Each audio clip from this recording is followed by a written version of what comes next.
2019 में पूरी दुनिया में कोविड वायरस आता है। 70 करोड़ से अधिक केसेस, 70 लाख से अधिक deaths, biggest outbreak of this century. Solution बस एक था, वैक्सीन। और तब कई वैक्सीन आते हैं, जिसमें से एक होता है एस्ट्राजेनेका का कोविशील्ड। 9 मंथ्स में पहली बार किसी बड़े पैंडेमिक की वैक्सीन बनती है। फेज़ 4 की जगह फेज़ 2 टेस्टिंग के बाद ही मार्केट में लॉन्चिंग। पर फिर ऐसा क्या हुआ कि वैक्सीन के साइड इफेक्ट की वजह से ऐसा हो रहा है। इसे लेकर कई देशों में स्टडीज सुप्रीम कोर्ट पहुंच गया है। कोविशील्ड वैक्सीन को लेकर ली गई वैक्सीन कोविशील्ड के साइड इफेक्ट का मामला अब सुप्रीम कोर्ट पहुंच गया है। तो आखिर हुआ क्या कि जो वैक्सीन हमें मौत से बचाने के लिए लगाई गई थी, आज उसी से हमें मौत का डर है। वेल, वीडियो शुरू करते हैं।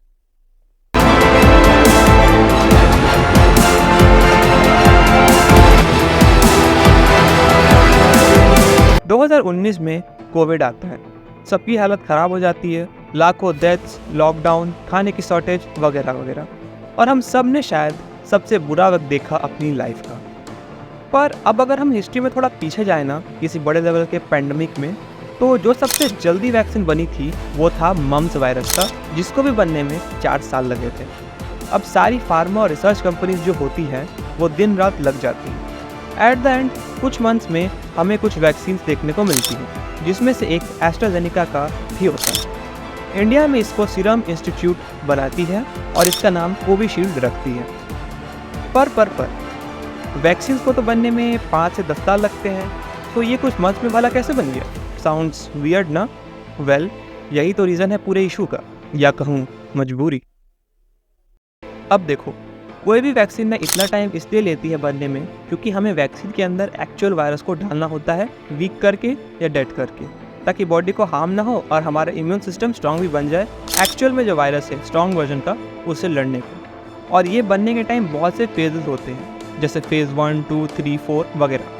पर इमरजेंसी इतनी थी कि कोविड की वैक्सीन जल्दी से जल्दी चाहिए थी, तो फेज़ 2 होते ही कोविड वैक्सीन कोविशील्ड को लॉन्च कर दिया गया। बाय द वे, फेज़ 2 में ही वैक्सीन रेडी पूरी होती है, पर कुछ और एक्स्ट्रा डिटेल्स फेज़ 3 और 4 तक आते हैं। और इसी वजह से हुआ ये, कई पॉइंट्स को ओवरकम किया गया या कहूँ ध्यान नहीं दिया गया जो इम्पोर्टेंट थे, जैसे कुछ लोगों में TTS के थ्रू क्लॉट्स बन जाना। सो एग्जैक्टली क्यों हो रहा है TTS, किन लोगों को ध्यान रखना चाहिए वगैरह, शुरू में ना पता होना, रिमाइंड दिस, शुरू में ना पता होना, अब हो चुका है पता रिसर्च के थ्रू। बाय द वे, ये TTS के थ्रू क्लॉट्स बनना या जो भी चीज़ें हैं ना, ये बहुत बहुत बहुत रेयर है। यानी इतना रेयर है कि 1 in 1 लाख केसेस में आपको ऐसा कुछ होने के चांसेस हैं। 1 in 1 लाख मतलब आप सोच सकते हो कितना % चांसेस है कि अगर आपने वैक्सीन लिया है तो आपको TTS के थ्रू या कोई भी क्लॉटिंग या कोई भी इशू हो सकता है। पर अब हुआ ये कि एस्ट्राजेनेका पे यूके में 51 केसेस अब तक हुए उन फैमिलीज के द्वारा जिन्होंने वैक्सीन ली और उनका क्लॉट्स वगैरह हुआ एंड उनकी डेथ हो गई। And they want 1000 crore as compensation. AstraZeneca के लॉयर्स ने कहा था पहले कि वैक्सीन से क्लॉट्स नहीं बनते, पर अब उन्होंने कहा कि कुछ rare of the rare cases में ऐसा हो सकता है। वैसे बता दो कि इंडिया में 80% जो वैक्सीन लगे थे वो कोविशील्ड की ही लगी थी और 170 करोड़ प्लस डोजेज लगे थे कोविशील्ड के। और यहाँ ये केस हाइट में तब आया जब 18 साल की रुताइका और करुण ने वैक्सीन लिया एंड क्लॉट्स और ब्रेन हेमरेज के द्वारा अनफॉर्चुनेटली उनकी डेथ हो गई और उनकी फैमिलीज ने सीरम इंस्टीट्यूट पर केस कर दिया। तो ये है पूरा केस। अब इसमें डरना चाहिए या नहीं, चलो खुद डॉक्टर को ही सुन लेते हैं। रिसर्च एस्ट्राजेनेका की कोविशील्ड का हो या बाकी वैक्सीन का हो आया है, उसमें यही पाया गया है जो TTS के केस देखने को मिले हैं वो वैक्सीन लगने के 6 वीक बाद तक ही मिले हैं। अभी हम सब जितनी भी पॉपुलेशन है वैक्सीन लगे हुए लगभग 1 साल से ऊपर हो चुका है, तो अब इससे घबराने की बिल्कुल भी आवश्यकता नहीं है। अपने आप को एजुकेट करने की आवश्यकता है, समझदार बनने की आवश्यकता है। और हाँ, अगर आपको पहले से ही ब्लड और हार्ट वगैरह में थोड़ा इश्यूज हैं और अगर आप स्मोकिंग करते हो और आपको ओबेसिटी भी है, तो आपको डरने की बात तो नहीं है, पर आपको थोड़ा फिट ज़रूर रहना चाहिए। और अगर आप पहले से ही फिट हो फिर तो दिक्कत की कोई बात ही नहीं है। और मैं आपको एक बात बता दूं कि हर 10 लाख में से सिर्फ 10 ऐसे केसेस हैं जिनको एक्चुअली में कोविड वैक्सीन लेने के बाद कोई प्रॉब्लम फेस करना पड़ा। तो आप सोच सकते हैं यहाँ पर जो प्रोबेबिलिटी है कुछ होने का या बेसिकली कहूँ मरने का, तो वो है 0.001%। अगर आप अपने कार से कहीं बाहर जाते हो तो वहाँ पर आपके एक्सीडेंट के जो चांसेस होते हैं वो होता है 0.2%।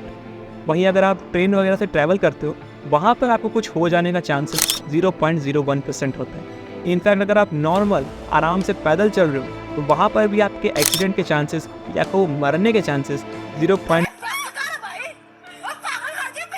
0.005% होता है। तो आप खुद ही सोच सकते हो कि क्या खतरनाक है कोविशील्ड एंड नॉर्मल लाइफ। तो कोई भी डरने की बात नहीं है।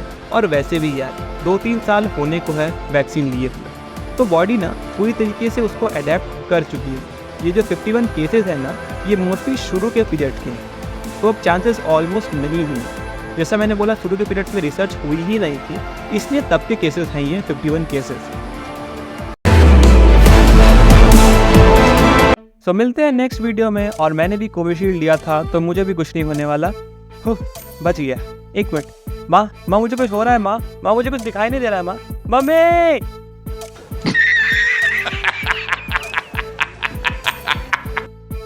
तो मजाक कर रहा हूँ गाइस। मिलते हैं किसी नेक्स्ट वीडियो में, तब तक के लिए bye bye, take care, stay tuned.